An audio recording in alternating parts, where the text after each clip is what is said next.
হযরত ইমাম হাসান ও হুসাইন রাদিয়াল্লাহু তাআলা আনহু তাদের শৈশবে খুব জ্বর হলো। কোনো ওষুধে জ্বর কমছে না।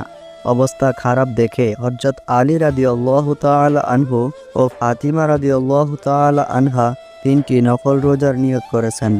বিভিন্ন ব্যস্ততায় মান্যতের রোজা পালন করতে দেরি হয়ে গেল। তারা সিদ্ধান্ত নিলেন রোজা রাখবেন, কিন্তু ঘরে সেহরি খাওয়ার কিছুই ছিল না। সামান্য কিছু খেয়ে রোজা রাখলেন। হযরত আলী রাদিয়াল্লাহু তাআলা আনহু সারাদিন খেটে মাত্র কয়েকটি রুটি তৈরি করার জব পেলেন। ইফতারের আগে রুটি তৈরি হলো। হযরত হাসান ও হুসাইনকে দুটি দিয়ে দুজনে দুটি রুটি নিয়ে ইফতারের জন্য বসলেন। এমন সময় এক মিসকিন লোক এসে করুণ সুরে কাঁদতে কাঁদতে বললেন, ঘরে কে আছো গো? আমি কয়েকদিন খাওয়া পাইনি, ক্ষুধার জ্বালায় আমার জীবন যাচ্ছে, থাকলে কিছুদিন। হযরত আলী রাদিয়াল্লাহু তাআলা আনহু কিছুই বললেন না, কারণ ফাতিমা তো না খেয়ে রোজা রেখেছে। হযরত ফাতিমা রাদিয়াল্লাহু তাআলা আনহা হযরত আলীর দিকে তাকিয়ে মুচকি হেসে বললেন, আপনি যদি রাজি হন তাহলে এই অসহায় মিসকিনটাকে রুটি দুটি দিয়ে আমরা সবর করি। আল্লাহ তাআলা কুরআনে ইরশাদ করেন, কেউ চাইলে তাকে ফিরিয়ে দিও না। হযরত আলী রাদিয়াল্লাহু তাআলা আনহু হযরত ফাতিমা রাদিয়াল্লাহু তাআলা আনহার মানব প্রেম দেখে আল্লাহর শুকরিয়া আদায় করে রুটি দুটি মিসকিনের হাতে তুলে দিলেন।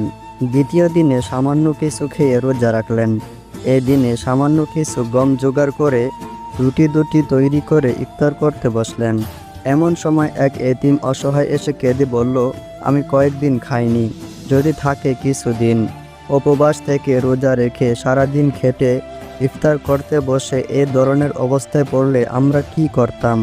হযরত ফাতিমা রাদিয়াল্লাহু তাআলা আনহা বললেন, আল্লাহর ওয়াস্তে চেয়েছে, আমরা ধৈর্য ধরি, রুটি তাকে দিয়ে দিন। হযরত আলী রাদিয়াল্লাহু তাআলা আনহু রুটি দুটি তাকে দিয়ে দিলেন। তৃতীয় দিনেও সামান্য কিছু খেয়ে রোজা রাখলেন।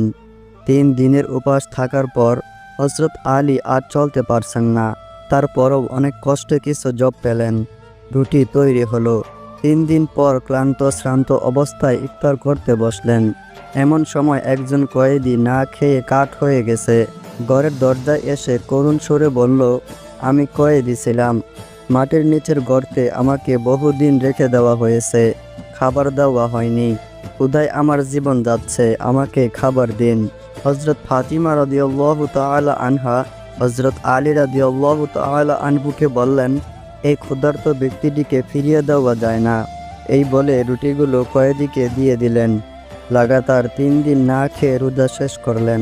আল্লাহ তাআলা রাতেই আয়াত নাজিল করলেন, আল্লাহর মোহাব্বতে যারা মিসকিন, এতিম ও কয়েদিদের খাবার দেয় আর বলে আমরা এই খাবার শুধুমাত্র আল্লাহর সন্তুষ্টির জন্যই খাওয়াই, তাতে কোনো প্রতিদান বা কৃতজ্ঞতা প্রকাশ করতে চাই না, নিশ্চয়ই আমরা আমাদের রবকে ভয় করি, সেদিন ভয়ঙ্কর ও কষ্টকর।